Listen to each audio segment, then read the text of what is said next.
अभी लिपुलेख का विवाद भी आया है, लेकिन मुझको लगता है कि सरकार ने बिना भारत और चीन के साथ संवाद किए बिना ही जिस ढंग से सम्माननीय राष्ट्रपति महोदय के मुख से ये नया नक्शा निकालने की बात की है, उन्होंने हमारी विदेश नीति, उनकी क्षमता के ऊपर प्रश्न उठाया है। एक तरफ राष्ट्रपति महोदय कहती हैं कि लिपुलेख और लिम्पियाधुरा को प्रवेश करके और नक्शा बनाया जाएगा, दूसरी तरफ परराष्ट्र मंत्री कहते हैं कि संविधान ही बाधक है।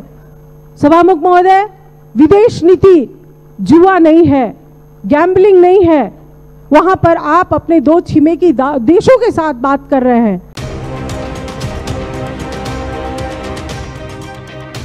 माननीय सभामुख महोदय, सबसे पहले मैं कल कोरोना पीड़ित महिला सावित्री, जो कि अभी तुरंत जिसने अपने एक बच्चे को जन्म दिया था लेकिन संतान का सुख भोगे बिना मृत्यु उसकी हुई, मैं उसके प्रति इस देश की हर एक माताओं की तरफ से हार्दिक श्रद्धांजलि व्यक्त करती हूँ। मैं इसी साथ लगभग 2 महीना पहले सरलाही में एक मुस्लिम महिला, जो कि लॉकडाउन के समय में पुलिस के आतताई व्यवहार से अपने बच्चे को, 18 साल के लड़के को बचाने के लिए जब उसने कवर किया तो 60 साल की महिला का वहीं पे देहांत हुआ। मैं उन मुस्लिम महिला के प्रति भी अपनी हार्दिक संवेदना व्यक्त करती हूँ। मैं सरकार का ध्यान आकर्षण कराती हूँ कि ऐसे समय में भी इस ढंग से बल का प्रयोग हो रहा है जिससे लोगों की जानें जा रही हैं। साथ ही सभामुख महोदय, मैं प्रत्येक देशवासी से कल की घटना के बाद अपने आप को, अपने स्वास्थ्य की सुरक्षा करें और एक दूसरे की सुरक्षा करें, मैं विनम्र आग्रह करती हूँ। अब मैं नीति कार्यक्रम में आ रही हूँ। सभामुख महोदय, यह नीति कार्यक्रम बिल्कुल बैंकरप्ट है, आइडिया के दृष्टिकोण से खोखला है। ये कोरोना के समय का, ये कोरोना संक्रमण के समय का नीति और कार्यक्रम है, ये कहीं से भी प्रमाणित नहीं होता है।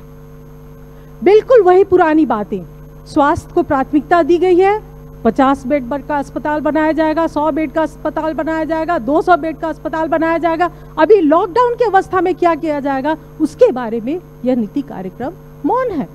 लॉकडाउन के कारण चारों तरफ अभी पर्दा है, पर्दा तो अभी उठा ही नहीं है।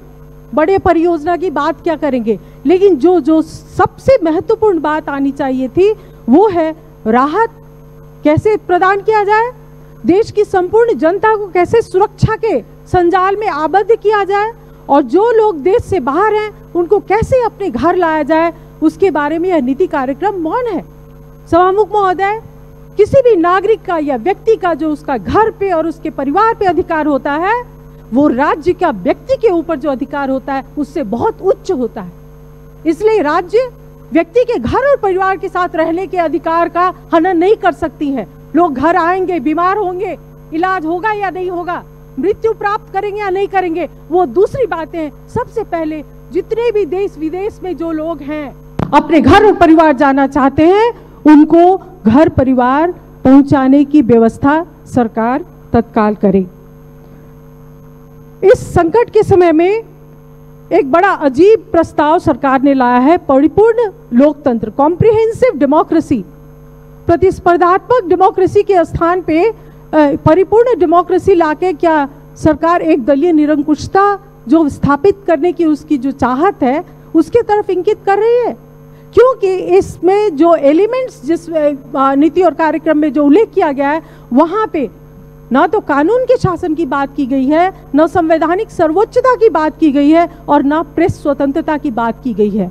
इसलिए सरकार अगर डेमोक्रेसी के प्रारूप को, लोकतंत्र के प्रारूप को बदलने की उसकी आंतरिक मंशा है तो मैं उसके बारे में सचेत कराती हूँ।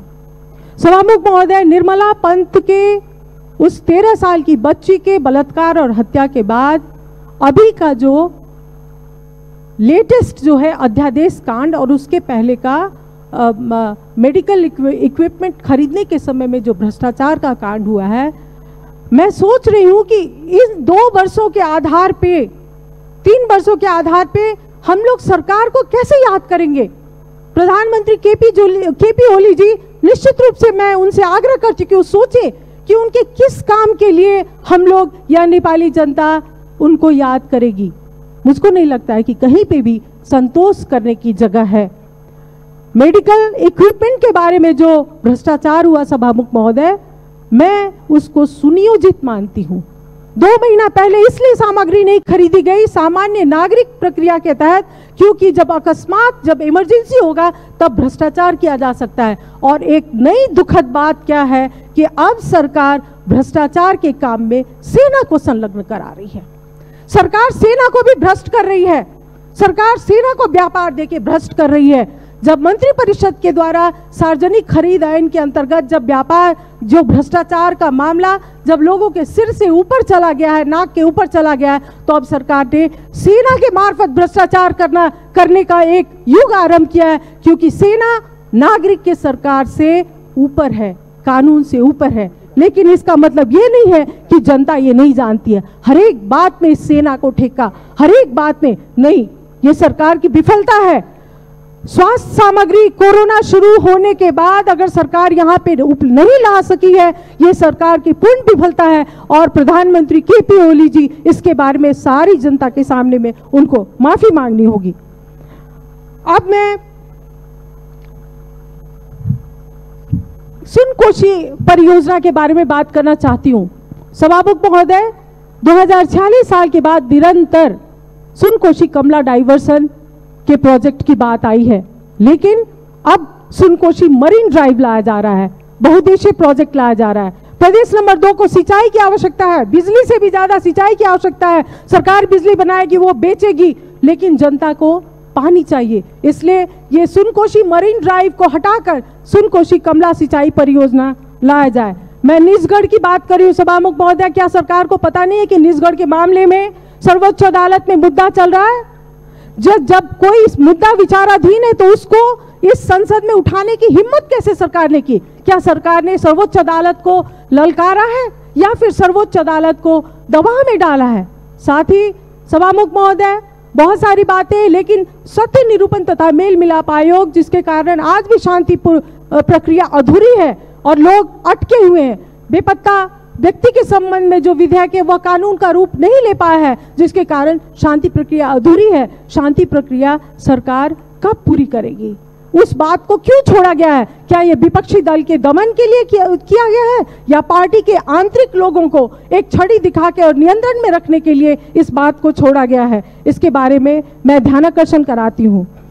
अभी लिपुलेख का विवाद भी आया है, लेकिन मुझको लगता है कि सरकार ने बिना भारत और चीन के साथ संवाद किए बिना ही जिस ढंग से सम्माननीय राष्ट्रपति महोदय के मुख से ये नया नक्शा निकालने की बात की है, उन्होंने हमारी विदेश नीति, उनकी क्षमता के ऊपर प्रश्न उठाया है। एक तरफ राष्ट्रपति महोदय कहती हैं कि लिपुलेख और काला लिम्पियाधुरा को प्रवेश करके और नक्शा बनाया जाएगा, दूसरी तरफ परराष्ट्र मंत्री कहते हैं कि संविधान ही बाधक है।